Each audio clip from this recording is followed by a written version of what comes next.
Welcome to Coffee and History, a conversation with Alabama Heritage. I'm your host, Rebecca Mender. Join us as we sit down with some of the most fascinating folks in the Alabama community as we bring you the stories of Alabama that educate, inspire, and we hope entertain. Today we are on location in the beautiful Lake Guntersville State Park, but if you're watching us on YouTube, we're in a conference room and it's not so beautiful, but trust us, outside the doors, it's a gorgeous view. Lake Guntersville State Park. And I wanted to tell a quick fact of what we call a Did You Know segment about this area. Did you know that this park rests along the banks of the Tennessee River in northeast Alabama and covers almost 6,000 acres of woodlands? That's actually a lot. It's a beautiful area. The town of Guntersville itself initially incorporated as Gunter's Landing by John Gunter, who is the great-grandfather of humorist Will Rogers. And this part of the state truly has a lot of history and some very interesting facts, as well as some interesting people that we're going to have on our show today. So two of our guests are just from down the road. One's literally down the road. The other one's more of a hop, skip, and a jump. And they're two of our state's most valued treasures, teachers. We love teachers. Joining me today are Jarrod Smitherman. He's a social studies teacher at JB Pennington High School in Bluentsville. And Pam Ancelet, who is the digital learning and media coordinator and AIA virtual history teacher in Albertville. Welcome, Jarrod and Pam. Woo! Yay! I just realized I'm the only one that doesn't have coffee.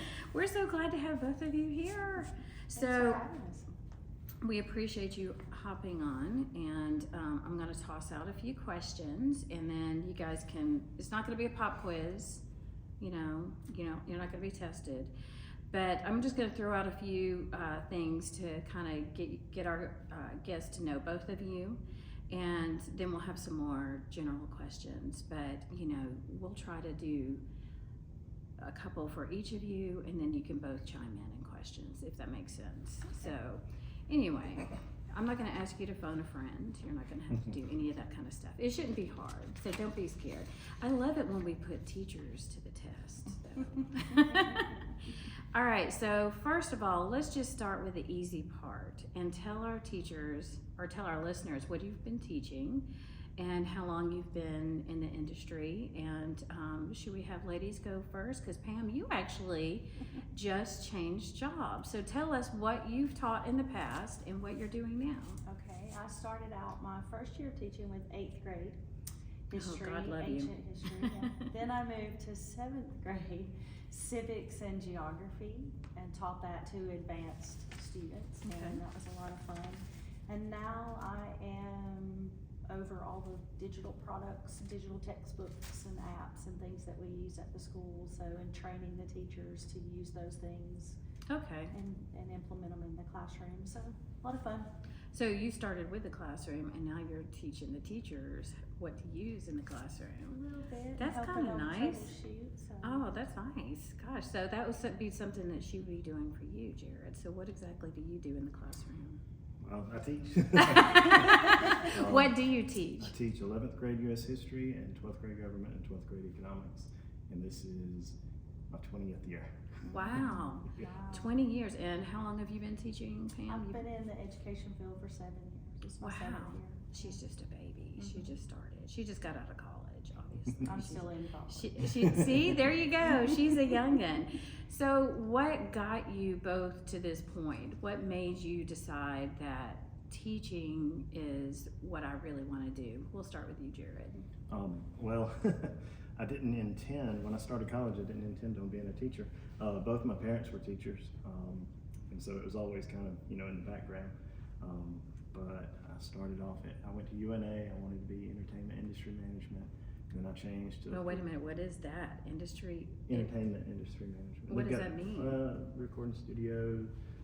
Working with like artist musicians? representation. Yeah, Oh, okay. But then I ended up switching to pre-law. Wow. Or political science for the pre-law. Okay, you go Yeah. from the music No. industry to pre-law. That's No, quite the no, stretch. no. And but I had a really great history teacher for my freshman US 201, 202. it just inspired me. Well, I think that's one of the things that's really important is having a teacher that inspires you, because I will be, I've been completely honest with people that I did in high school, especially. I didn't have a teacher that inspired me when it came to history, because you had to memorize a lot of things, places, dates, maps. And I'm not really good at memorization, and so, which is why I have a script written in front of me, because I will never remember all the questions I want to ask you. But I just feel like once you find a teacher or someone who, lights that light bulb over your head, and then that's actually pretty cool, pretty interesting. And I had someone, tell me, well, history is all about storytelling. And once I learned that, then it's like, history is actually pretty cool. I like this. I still can't memorize a map, but I do really enjoy history now. So, and I'm glad that do you remember who it was that inspired you? Oh yes, Dr. Larry Nelson. Larry Nelson. Shout out to Larry Nelson. Was he at UNA? Yes. And that's the University of North Alabama, for those who are keeping track. Is he retired now? He's passed away. Oh, well, that's so nice though that you remember him and that he was able there to make a difference for you. So I love that. Excellent. All right. So what got you, Pam, and decided that you were 7 years that you were going to be doing this? Well, I've always wanted to be a teacher. I knew when I was younger that, I can remember playing school and having all my little babies and animals laying out there. But life happens. I got married, had kids, and just prolonged it and started working in a school, and then thought, okay, I want to go do this. So went back to college late in life. Right. We've all done that. I've done that. And just loved it. I just, I guess for me, most of the people that are my age now are getting ready to start thinking about retiring, and Right. they're, and burnt out and tired, and I feel fresh. So. And you still have that energy. Yeah, Yes. So I like that part of it, and I do miss the classroom, but being a virtual teacher still gets me there, and then I still can step into classrooms, and work with kids on the technology side. Right. Excellent. Nice. So, Pam, I don't know if I didn't forewarn you on this question, but you recently, it's not bad. This is how you and I met, because we've recently just served on the committee for the statewide textbook, social studies textbook selection committee. It's a mouthful right there. So I think this was also the first time for both of us to serve on that committee. So do you want to tell our listeners what that experience was like? I know how I feel about it. Well, when you first get the email, I don't know, I guess you think, oh, I'm honored that they chose me or whatever. Then you get down there and it's like, oh, this is a lot of work. Right. And you don't get paid for it. No. So it's volunteer, but I was excited to get to see, because we haven't had history books for 10 years. So I was excited to see new history books, digital side of it, and and the interaction that they have now. So it was, because when you're a teacher, you see what they give you to Right. teach with. So this was an opportunity to see all the different books. So And what we were doing is basically providing, what Jarrod's going to be teaching in his school. But I think one of the things that I found interesting too is we don't actually select the book. We just make recommendations. And I think we give the top 3 out of all the ones that we look at from different publishers. And then the school districts decide out of those which they want to use. We just got a committee together in this past month. For your school them to district? start, and they'll go through the same process almost like we did. Right. Looking at all the different books and what they offer. It was a challenge because we would have, these, and honestly, y'all, books are so heavy now.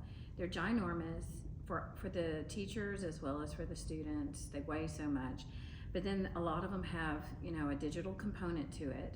And then some of them were digital only, and what were your thoughts on students, in terms of, in terms of accessibility for certain students, if the product is digital only? Seems like that would be a little bit of a challenge. Yeah, and I guess I'm kind of old school where I like to paper and pencil it every so often, And if you don't have, technology's technology, it don't Yeah. always work.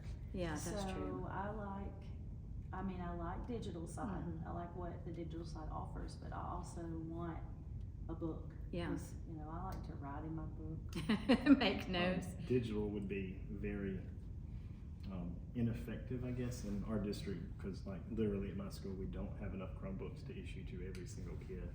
Oh, yeah. It would be virtually impossible. And so to utilize those- just digital. So students are being issued Chromebooks at school. They use them at the school, or are they allowed to take them home? At the school. And in the so, classroom. and is that mainly because a lot of people don't have accessibility at home to the internet? Partially, but right now, because, oh goodness, what's the name of the law?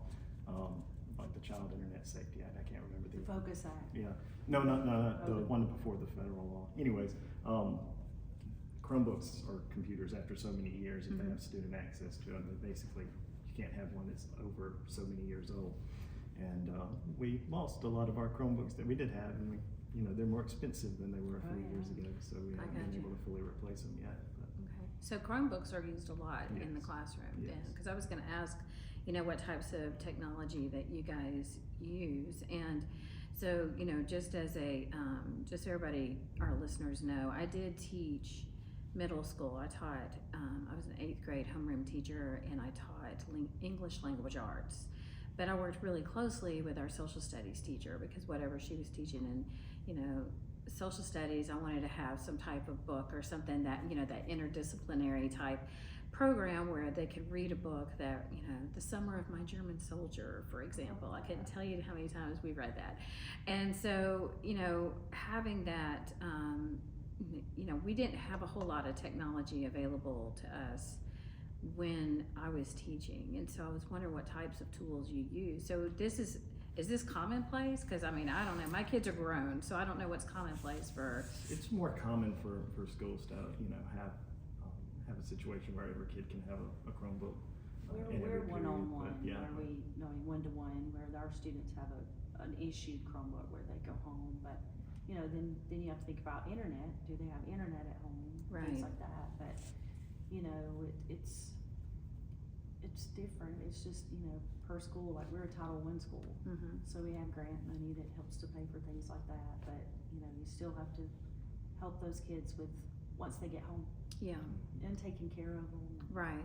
Doing all the things like that. Yeah, We were classroom set before we were one-to-one, and I like the I mean, classroom set. I was in a classroom. I had one classroom that still had a chalkboard. Oh, wow. I know. It's like we had. I kind of wish I could get rid of my dry erase board. to Well, get a chalkboard. well, when I left though, they all now have smart boards, or they went to smart boards. I don't even know what that is. I'm like, when they said they were using smart boards, I was like, wait, I had one wall that was a dry erase board. The other side was a chalkboard, and now you have smart boards. I have no idea what this means. And so You've it's seen just, them like on the news or whatever when they're doing the sports. They got the big screen that they can touch and draw on. I've got one of those in my room. Yeah, Yeah. is See? yours will be Sonic, ours is be Sonic. Honestly, couldn't tell you the name. Brian. Yeah. So that's really nice to be able to bring this type of technology into the classroom because I think that, like I was saying a few minutes ago, for kids to try to learn, it's hard to memorize and maps and, dates and stuff. But when you bring technology in like that, then it's more engaging to them, I would imagine. We used to show films in the classroom. We would roll the card in from the library and put in the VCR. Come on, people. And so I'm sure you don't do that anymore. But but still, just having those types of films that you're able to show to the class and get the kids more engaged than just reading straight from a textbook. But Jarrod, so are you also kind of old school when it comes to textbooks? Do you prefer the printed format, or are you okay with either that or digital?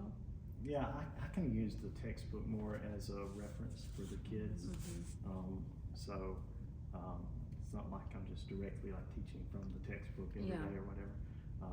But I like to use that so they have a reference, so that the lessons we do in class that may not come directly from the textbook, Yeah. they at least Well, if you- are alive. Yeah, because if you've been teaching long enough, then you know what you're going to teach, and you stand up there, and as long as you teach from bell to bell, Yeah.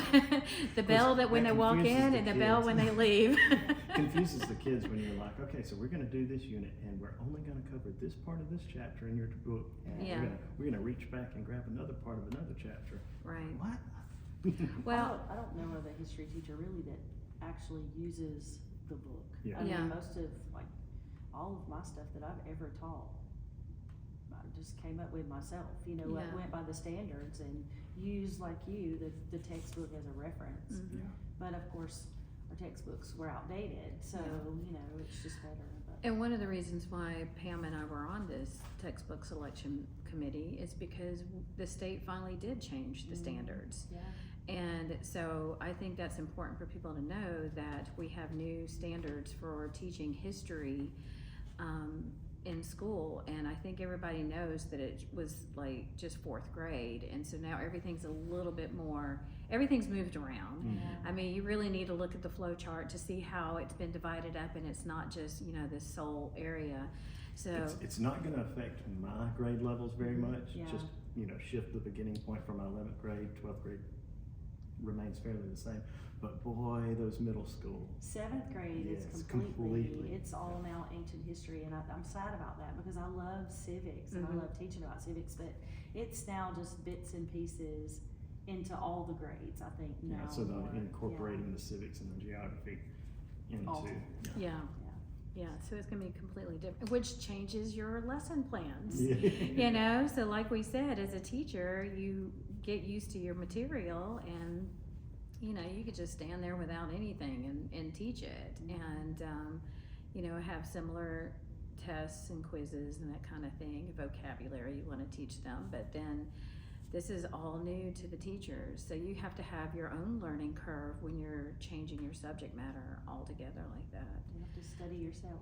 Yes, you do. That's why you have to have time to, decide which book you guys are going to get. And then the teachers really need to have that summer, because they, people always say, oh, teachers have the summer off. Well, teachers have to prepare for what they're teaching, and especially if you're teaching something completely different that you've never taught before. So, You mentioned the Focus Act earlier. Yeah. I want to pivot back to that in Yeah. technology. So in Blount County this year, we're doing like a student mock legislature. And so my kids had to prepare bills and come up with ideas for, I love that. yes, well, one of my groups did a bill to require the state to ensure enough funding for every kid to get a Chromebook, since they can't use their phones in class anymore. Because I've gotten it's a different environment It is. this year, and the kids are more social, they're more engaged. But gosh, it was so easy as a teacher to just say, hey, 5-minute assignment, use your phones to look at this, instead of spending 5 minutes dragging the Chromebooks out. right. But the kids were like, we don't have Chromebooks in every classroom Yeah. if they're gonna pass Yeah. this law. So if there's a member of the state legislature listening, a good idea to ensure. Which they may or may not be, but maybe we'll tag them on this particular episode, so they will. I was going to ask about something that's a little bit more what I call old-fashioned, and that's field trips. And I don't know if that's a okay topic to discuss. I know some schools are like, yeah, we just don't have the money for field trips.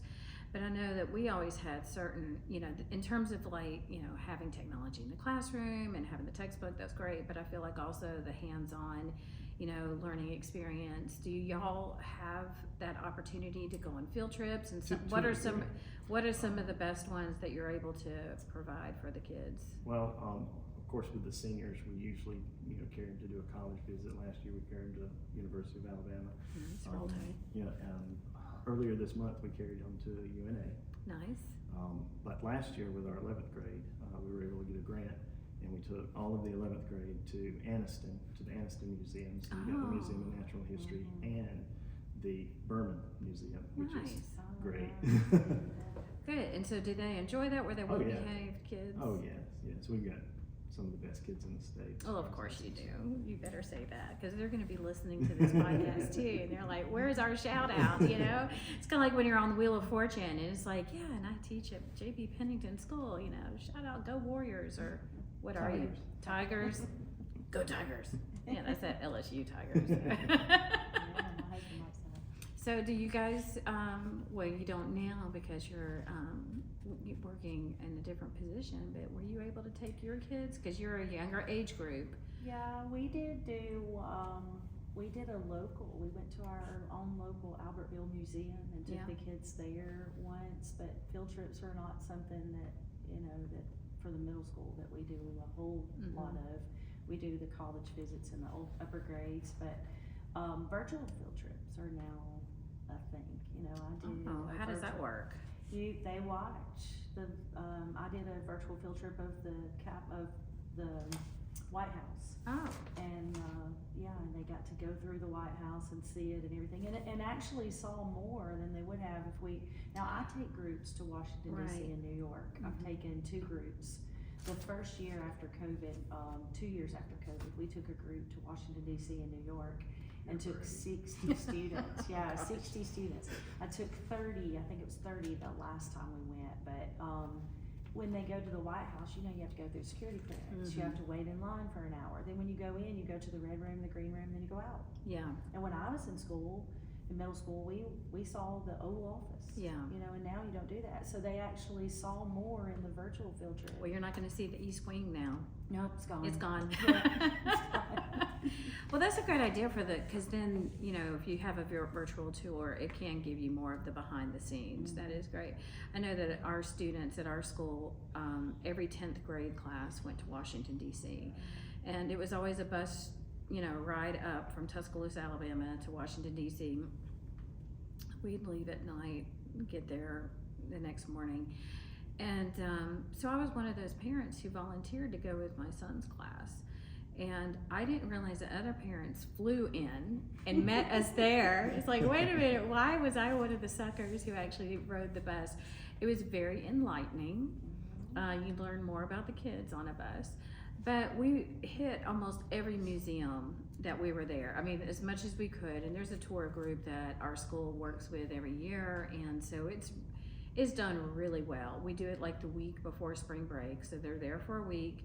And then the second week is spring break, so that way everybody can come back and kind of just recuperate. Oh, we go during spring break. We flew. We didn't ride a bus. We flew. And Yeah, that would have been nice, but no, we always took a tour bus, a charter bus, and my daughter, her next year, it was her turn, because my kids are like a year apart.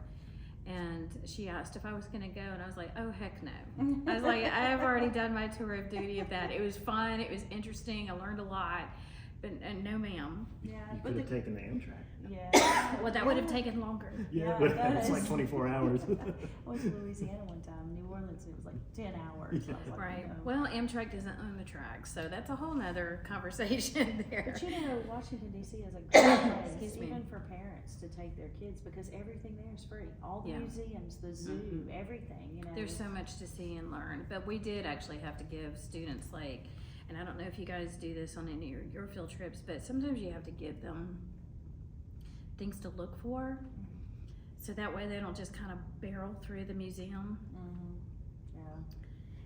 Yeah. We did a few sessions before we went on our trips to learn about some of the things we were going to see, so that they would have. So they'd be prepared for But it. I yeah. love, that's the one thing I love though is, you're teaching about civics. Yeah. And then they go to Washington D.C. and they're like, oh, we learned about this. Yeah. So it's like, oh, I love you. It's like, oh, you remembered. Yeah. You didn't memorize it for the test and then just forget it. That's Yeah. great. So, well, Lisa, have you actually had any kind of, I don't know, is there any way to gauge how students are learning when it comes to civics and history?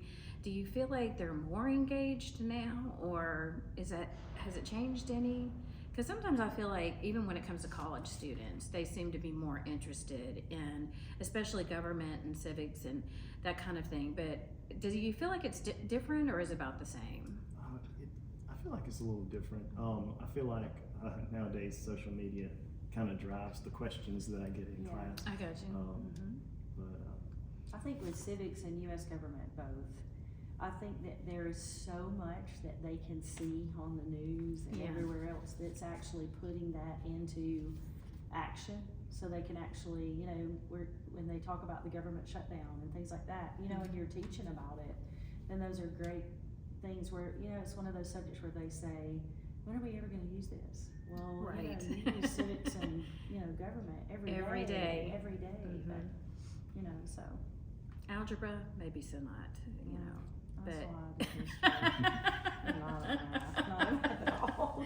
I love my math teachers, thank you, math teachers, because I can't. Well, that's great. I didn't even think about the whole social media aspect, but I could see that because, I mean, we get so bombarded with so much news all the time that it's 24/7. No matter, you could just be on, you know, Instagram or Facebook or whatever, that they're using TikTok, and, you know, you might be swiping through to see something else, but then all of a sudden here comes a reel that's talking about something very specific that's happening in the world today. And I think that might be great in terms of them being more inquisitive. Like you said, they're asking, you know, different questions now. But I think there can also be some misinformation and disinformation out there. So I'm sure that's probably, is that a challenge Oh, yeah. for you to try to, I mean, how do you advise them, you know, that this is disinformation or misinformation? I jokingly tell mine first thing, if you saw it on TikTok, 85% chance it's not true. Right. So, did you see it on TikTok? Yeah. Yeah. Okay. Even my husband will come home and he'll say, did you hear such a, I said, did you fact check that? Yeah. You know, he'll say, stop that. Yeah. Stop doing that. But I- it's teaching them, I think, to research and find the right answers, because you're gonna watch a certain news station or something and you're gonna get, you know, different information, Yeah. different things that they focus on. So I think teaching students to research for themselves, to find out, you know, I tell mine, you know, you don't vote for who you vote for because of male, female, color of your skin. You vote for them by based on what they believe that you believe, you know. Right. Yeah. And that's hard to get students to take that concept. I think sometimes too for students, you know, but just because of their age, they may not know exactly how to do that or what that even means for them, and so they just do what their parents do. Yeah. You know, it's like, well, this is what my parents do, but then they get to a point in, you know, their life where it's like, oh, well, you know, I might think a little differently. So Middle schoolers, for sure, Yeah. they're just getting into all that. Yeah. Your seniors, I think it's very important for them to learn to think for themselves. yeah. And Do y'all talk about them voting or anything yeah, like we that? We had the registrar come in and we did it, oh gosh, how many weeks ago was that? But brought them all to the auditorium. They got to speak to public officials and registered vote all Nice. together, all Okay. in one go. And I don't know if you know this or not, but our local courthouses will allow you to bring in a voting machine. And actually, we did a vote Wow. last year during the election. They come in, of course, not during the time of the election, but Right. about 3 weeks before the election, they fixed us our ballots with our names on it and all that kind of stuff. And the students got to vote, and that was just the coolest experience. And they do all that for free. Wow. You know, they bring the machines in, they bring you the stickers, so the kids all got to say I they voted. Yes. And it was just a lot of fun for them, and that's all of the local, I think all the local courthouses will do that for you. Well, that's something we gotta look into now, Jarrod. Yeah, Get so it, vote. you get on that. See, that's why we need the technology queen over here, because she knows everything, all the different resources available to the classroom. So, all right, so now I wanna go back to a little bit more personal questions, and I'm gonna go with you, Jarrod, because I have read that you are a 4th generation woodworker. Oh, I know where you. Is that accurate? Yes. Okay, so, my father does custom woodwork. His grandfather worked for the railroad, or his father worked for the railroad, but also ran like a cabinet shop when he wasn't, you know, on the rails. And then his father sharecropped, but also built houses and Wow. was a home builder. Yeah, so it kind of came naturally for you to go into that. Yeah. So, what is the thing that you have created that you're most proud of? Oh goodness. I have a walnut table in Ooh. my house, just a little side table that I built. Kind of shaker style, maybe a little bit more mission style. But So, did you have a plan or did you freehand it?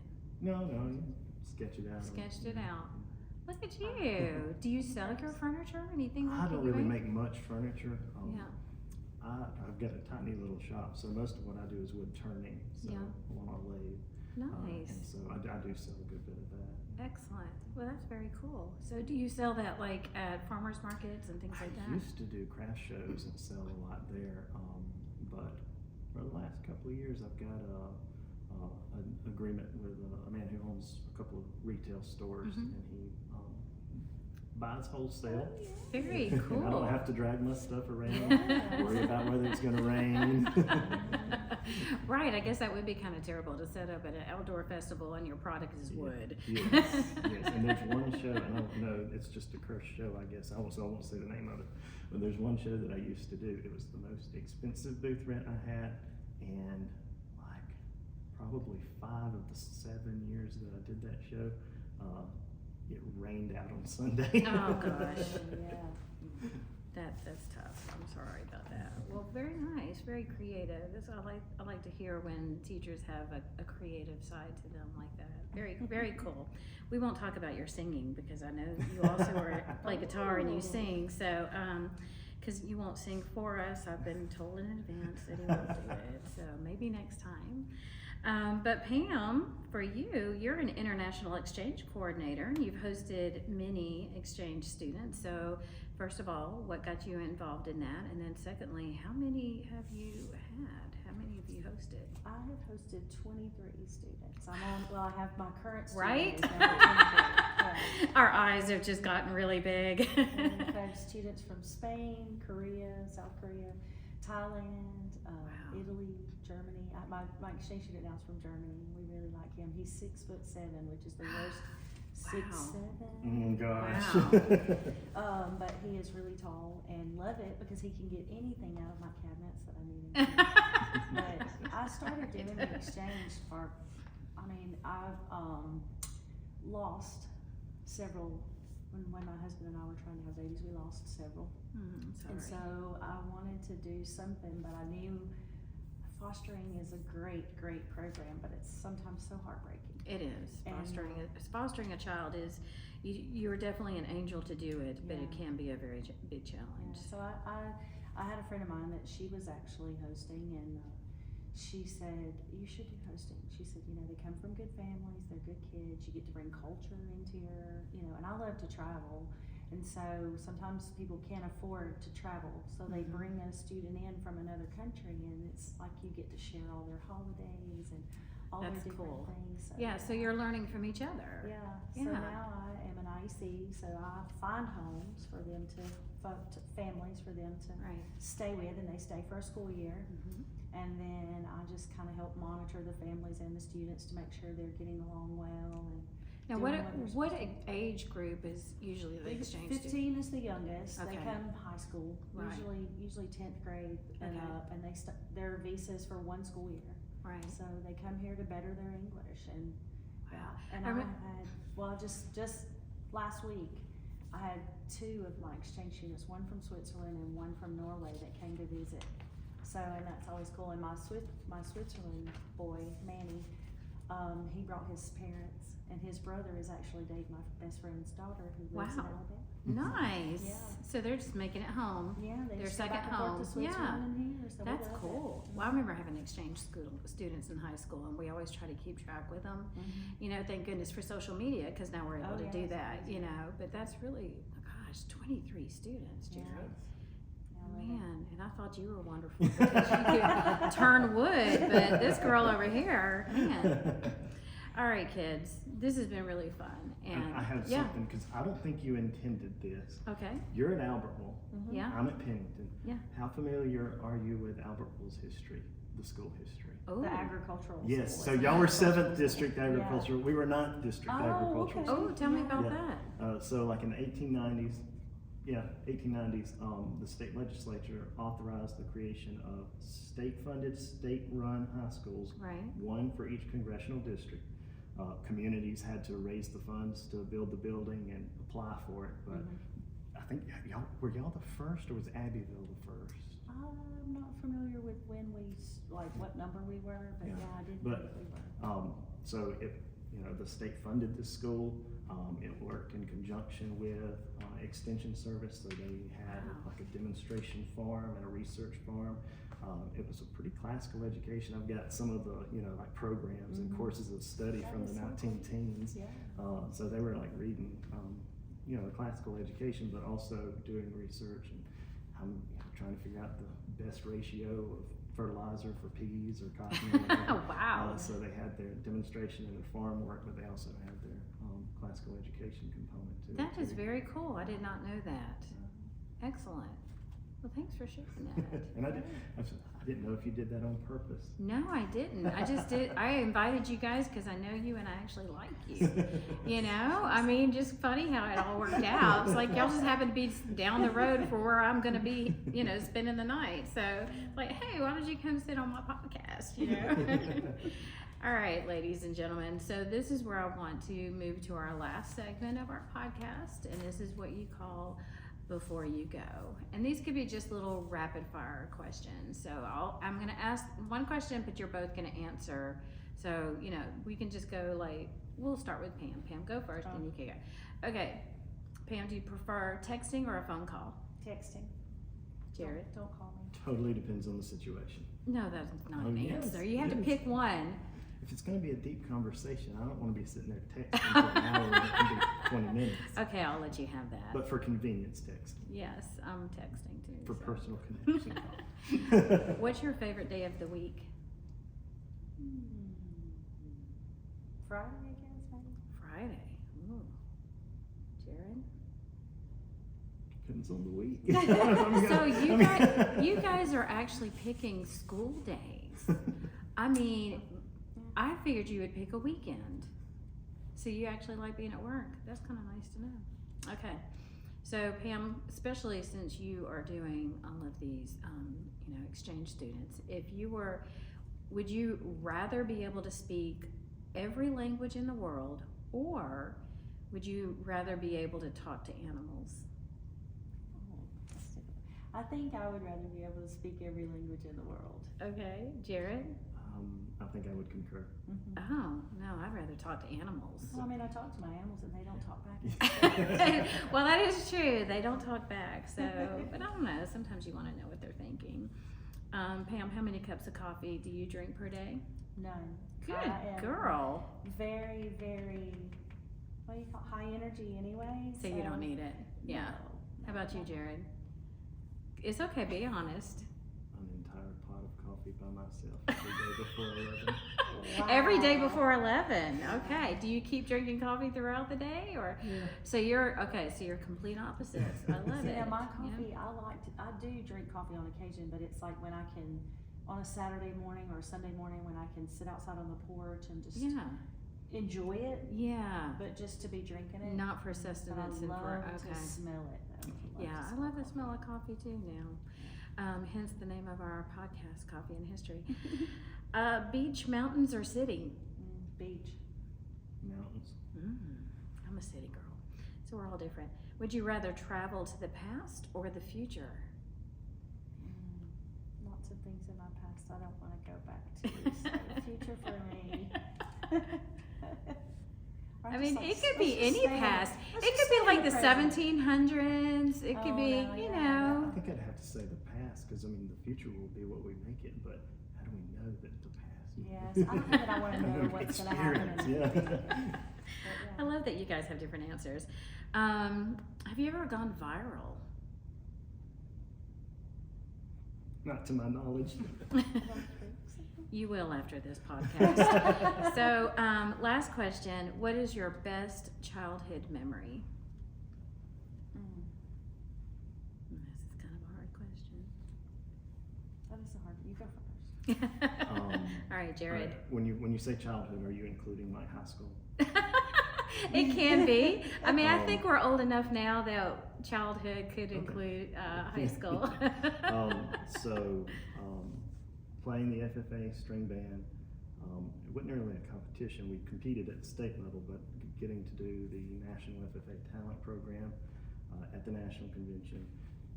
Basically, we were on tour for a week around the convention. Got to play Louisville Freedom Hall. It was 20,000 people in the stands. Amazing. Played a couple of songs before the opening session kind of thing.